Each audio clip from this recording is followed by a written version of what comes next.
Toda tentativa de suprimir, remarcar ou adulterar o número de chassi ou placa de identificação de um veículo agora é considerada crime. A mudança na legislação entrou em vigor a partir de abril deste ano, o que antes se configurava como crime apenas se a adulteração fosse duradoura ou com fita isolante, por exemplo, agora vale para qualquer dessas tentativas de adulteração. Observa-se hoje a prática do crime principalmente por entregadores de delivery, pela pressa que o trabalho por metas exige.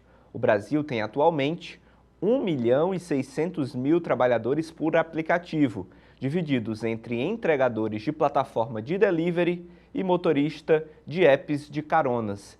Os dados são de uma pesquisa realizada pelo SEBRAP, o Centro Brasileiro de Análise e Planejamento. A gente vai conversar agora com o Regis Pinheiro, vice-presidente da Associação das Defensoras e dos Defensores do Estado do Ceará. Prazer recebê-lo aqui, doutor. Obrigado, Lucas. É um prazer estar aqui. Qual é o principal problema identificado na legislação quando o assunto é essa adulteração de chassi ou placa de identificação dos veículos? Certo. Então vamos lá. A alteração legislativa que ocorreu esse ano foi justamente para inserir a modalidade suprimir.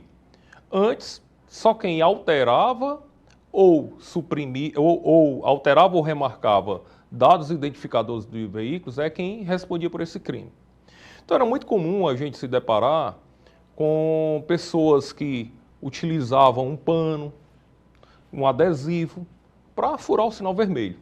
Não que isso aí não fosse uma coisa ilegal, era uma ilegalidade administrativa, ele recebia uma multa, mas não recebia uma punição penal. E agora, desde o dia 26 de abril de 2023, agora, desse ano, se colocou a modalidade suprimir.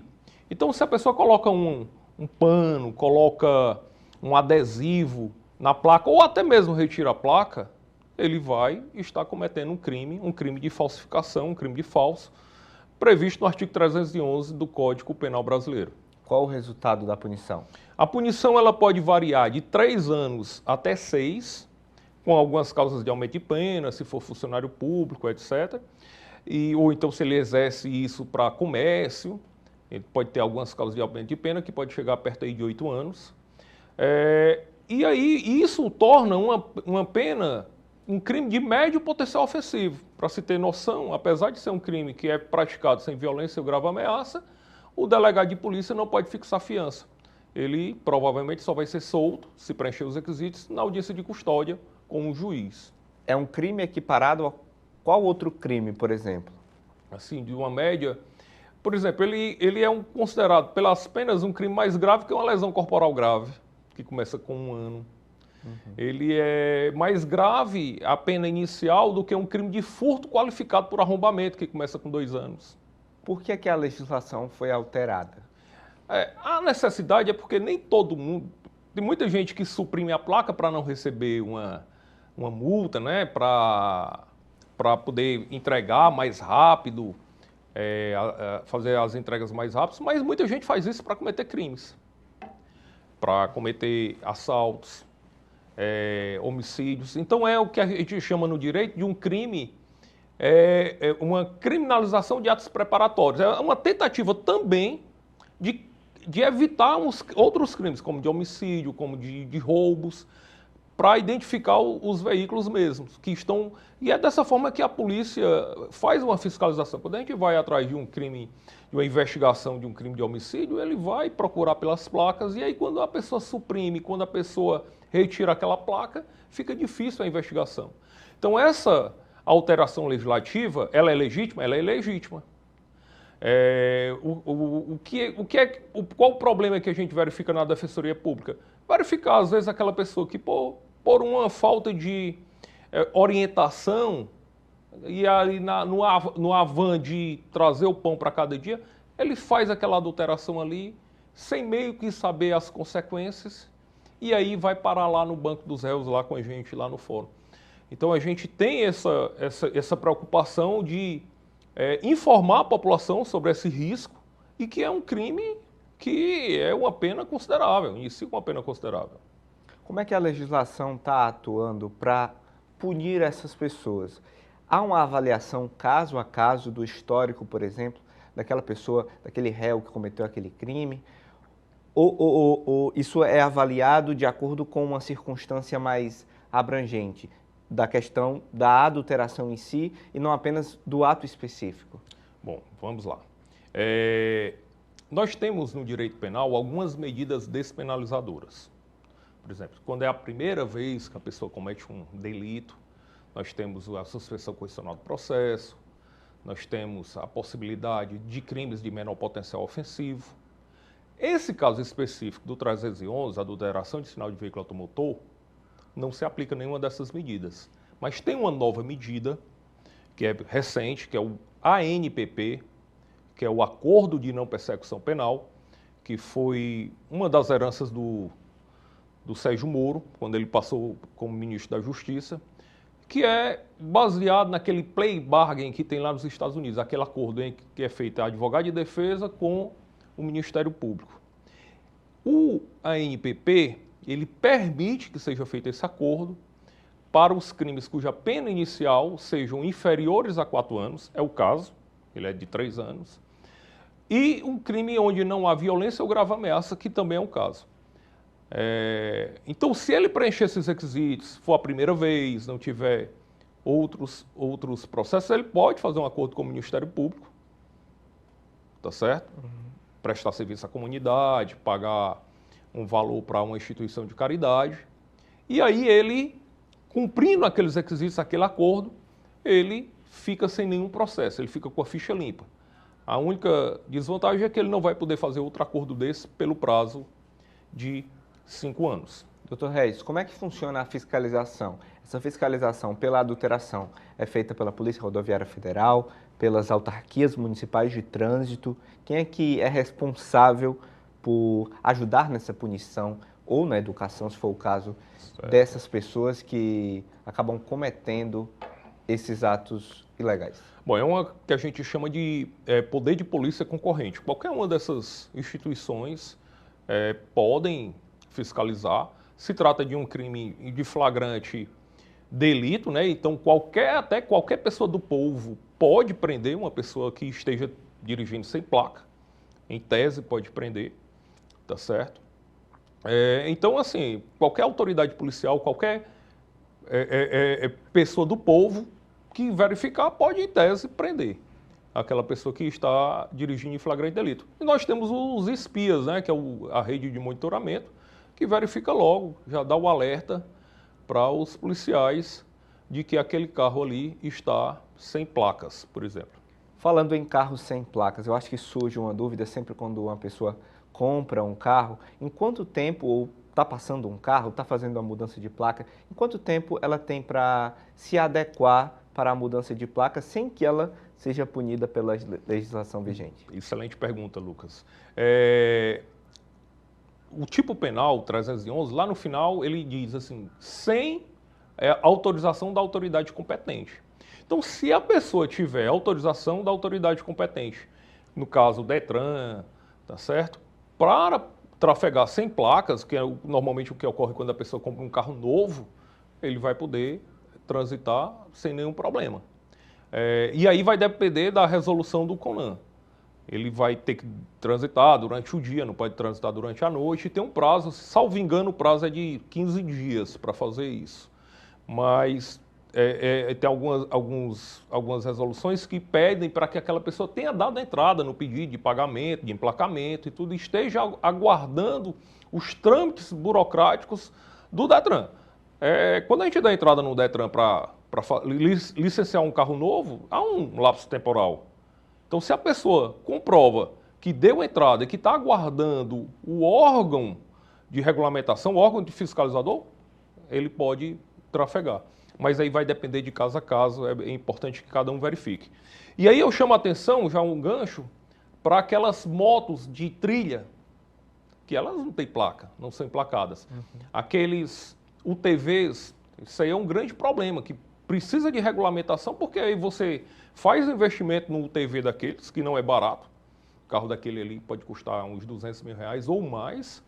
E se você for pego transitando numa rodovia que antes era só uma infração administrativa, você pode, em tese, responder por um crime do 311. Queria pegar esse gancho da mudança do que era uma infração administrativa, do que virou e se configura como uma resolução penal. Por que teve essa mudança em si? Como é que era a escala de diferença que havia em relação à configuração da lei? Bom, é interessante essa sua pergunta, porque nós tivemos uma alteração do entendimento jurisprudencial. Se a gente pegasse lá no início dos anos 2000, só configuraria esse crime de adulteração ou remarcação de sinal de veículo automotor aquelas remarcações ou aquelas alterações de caráter duradouro. Tipo, tirar a placa, trocar a placa, esse crime é o da clonagem de veículos, quando vocês verificam o veículo clonado. É esse crime, esse tipo penal. Então, tinha que ter um caráter duradouro, tinha que realmente o indivíduo raspar a numeração e remarcar outra numeração lá no chassi, naquela placa de ferro. Aí nós tivemos uma questão interessante lá em São Paulo, que foi o rodízio de veículos. Com o rodízio de veículos, um dia na semana, você não podia trafegar com o veículo. Aí começaram a colocar fitas isolantes para mudar uma letra, mudar o número do veículo. Ora, ali não é uma alteração duradoura. Se você retirando aquilo ali, você verifica que não é. E aí nesses anos 2000, tá certo?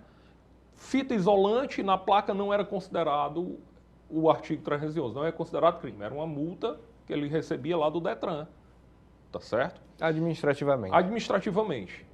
De tanto ocorrer isso, começou a mudar a jurisprudência, e mais ou menos depois dos anos 2010, 2013, mais ou menos, o STJ praticamente pacificou o entendimento que a fita isolante, mesmo que não seja duradoura, configuraria esse crime. E aí hoje, tá certo? Se uma pessoa for pega colocando uma fita isolante, alterando a numeração, é considerado crime do 311. Bom, mas aí tem outra história. A fita isolante, você olhando de longe, você não vai conseguir perceber. Só se você conseguir pegar lá perto. E se eu colocasse um adesivo? Um adesivo, todo mundo está vendo ali que ele não está alterando, ele está, o quê? Suprimindo. Então, o que é que muitos motoqueiros, ou até mesmo motoristas de veículo, começaram a fazer? Colocar adesivos. Colocar uma flanela na placa. E aí era considerado único e tão somente uma infração administrativa, um crime uma infração de trânsito. Ele recebia só uma multa, mas não recebia punição penal. E aí, com essa alteração legislativa, que aí se acrescentou o núcleo verbal suprimir, aí nesse caso, quando eu coloco um adesivo, quando eu coloco um pano encobrindo a placa, eu estou suprimindo aquela placa. E aí colocou também o nome placa identificadora no tipo penal. E aí passou a ser crime também esse ato de suprimir essa placa. Doutor, qual é a realidade dentro da Defensoria Pública quando vocês recebem esses casos? Esses condutores têm consciência do que estão fazendo? Muitas vezes são usados por patrões ou até por organizações criminosas para poderem adulterar as placas, porque muitas vezes é uma prática dos entregadores, por exemplo, para otimizar tempo e tentar burlar a lei de um semáforo, alguma coisa do tipo, mas também pode ser por aquela pessoa que está sendo usada para poder cometer outros atos criminosos terceiros, né? Furtos, roubos, enfim. Eu costumo dizer sempre que todos os crimes de falsificação são crimes dolosos. A pessoa que falsifica, tá certo? Ele está de má fé, ele está falsificando. Mas aí, todo mundo que falsifica, todos que cometem um crime de falso, eles fazem dolosamente, intencionalmente. Não há a possibilidade de ele fazer isso de forma culposa, tá certo? Bom, mas dentro desse universo de pessoas que fazem isso, a gente dá para dividir em dois. São aqueles que cometem com o fito de cometer um outro crime ou para encobrir um outro crime, tá certo? E aí eu chamo de uma má-fé a mais, porque ou ele vai cometer um outro crime, ou ele está encobrindo outro crime. Por exemplo, furtou o carro, adultera ali para ninguém localizar aquele carro. Seria essa a hipótese. Então, esse aí, a gente faz a defesa como faz de qualquer outra pessoa. Mas há, dentro desse universo, dessas pessoas que estão de má fé, que o fazem isso para trabalhar, para poder trabalhar. E aí é o que eu chamo dos entregadores.